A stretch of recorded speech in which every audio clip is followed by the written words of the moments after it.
বেঁচে থাকতে তো কখনো গায়ে হাত তুলতে পারলাম না, ওই মরে গেল। তাই আমি আজকে সৌভাগ্য হয়েছে আমার ওই কাঁচা বাচ্চার বাড়িটা দিয়ে ওর মাথাটাকে মেরে ফাটিয়ে ভাঙতে পারলাম।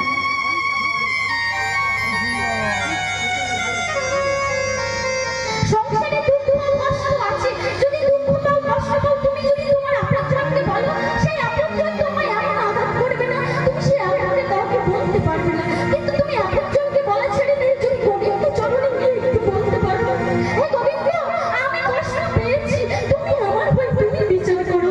আমি তো জানি আমি কতটা ভুল করেছি, দোষ করেছি, আমি কতটা ভালো করেছি। দুঃখের কথাগুলো কষ্টের কথাগুলো যদি আপনজনদের না জানিয়ে ভগবানকে জানাতে পারি, আমাদের প্রকৃত বিচারটা ভগবান দেবে।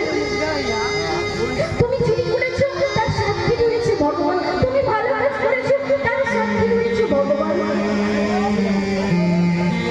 আর তুমি যত মানুষকে বলবে না, মানুষ তোমার কষ্টের সুযোগ নেবে, তোমাকে কষ্ট দিয়ে কথা বলবে। তাই এই সংসারে কে কার? তাই আমরা মহাজন বলছি, কাঁদতে কাঁদতে কাঁদতে পুত্র সংসার হয়ে উঠে পড়েছি প্রভু পুরুষোত্তম বাক্য আয়তে কবি চিন্তু যদি তোমরা তোমার ভাই বোন বন্ধু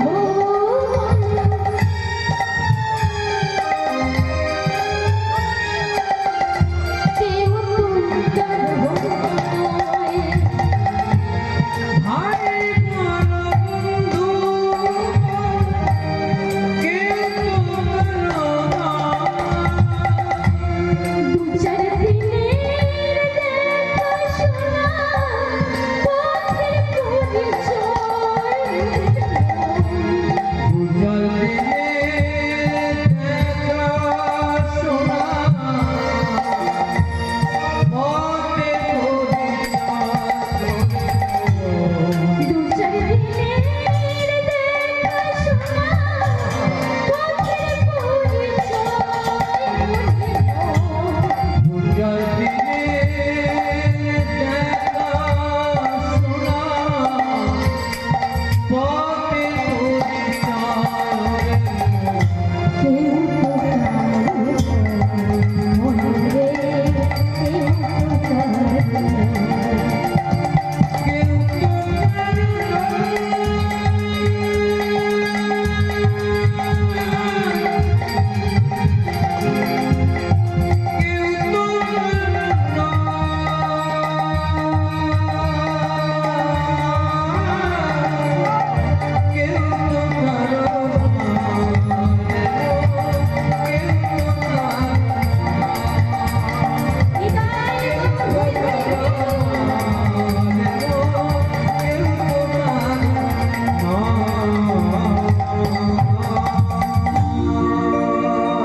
তাই প্রেমময়ী রাধারানী আমার কি করলে?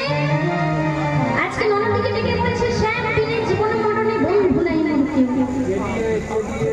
এইভাবে কোনো বৌদি যদি এমন করে তার ননদকে বলে, ননদির মেজাজটা ঠিক থাকে? বলে দাদাকে যদি এমন অসম্মান করে, কুলের অসম্মান করে, ননদির মাথাটা ঠিক থাকে? তাই আজকে কুটিলা কি করেছে? রাগে গর্জে বসে ছুটতে ছুটতে চলেছে দাদার কাছে। দাদাকে না আয়ান ঘোষ, আর আয়ান ঘোষের কাছে গিয়ে ডাকছে দাদা দাদা। আর দিকে আয়ান ঘোষ ছিল মায়ের ভক্ত, আমার কালী মায়ের পুজো চলছে না, সন্তোষী অন্নপূর্ণা মায়ের তো কত নাম রয়েছে তাই না? তো মায়ের